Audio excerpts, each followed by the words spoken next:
Brain টিউমারে আক্রান্ত ছোট পর্দার জনপ্রিয় অভিনেত্রী তানিয়া বৃষ্টির মস্তিষ্কে সফল অস্ত্রোপচার সম্পন্ন হয়েছে। রোববার 15 ফেব্রুয়ারি রাজধানীর একটি বেসরকারি হাসপাতালে তার এই অপারেশন করা হয়।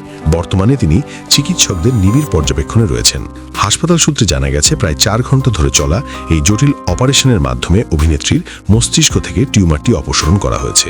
চিকিৎসকরা জানিয়েছেন অপারেশন সফল হয়েছে এবং আপাতত বড় কোনো জটিলতা নেই। বর্তমানে তাকে পোস্ট অপারেটিভ কেয়ারে রাখা হয়েছে।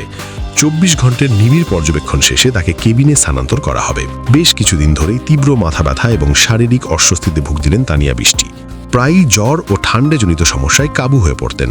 শুরুতে বিষয়টিকে সাধারণ মনে করলেও কয়েকদিন আগে শারীরিক অবস্থার অবনতি ঘটলে তাকে উত্তরার একটি হাসপাতালে ভর্তি করা হয়। সেখানেই পরীক্ষা নিরীক্ষা শেষে তার ব্রেন টিউমার শনাক্ত হয়। পরবর্তীতে উন্নত চিকিৎসার জন্য তাকে রাজধানীর অন্য একটি হাসপাতালে স্থানান্তর করা হয় এবং দ্রুত অপারেশনের সিদ্ধান্ত নেওয়া হয়।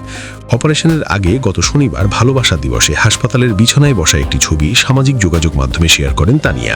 সেখানে তিনি নিজের অসুস্থতার কথা জানিয়ে ভক্ত ও শুভাকাঙ্ক্ষীদের কাছে দোয়া চান। জনপ্রিয় এই অভিনেত্রীর অসুস্থতার খবরে উদ্বেগ ছড়িয়ে পড়েছে ছবিজঙ্গন ও ভক্ত মহলে।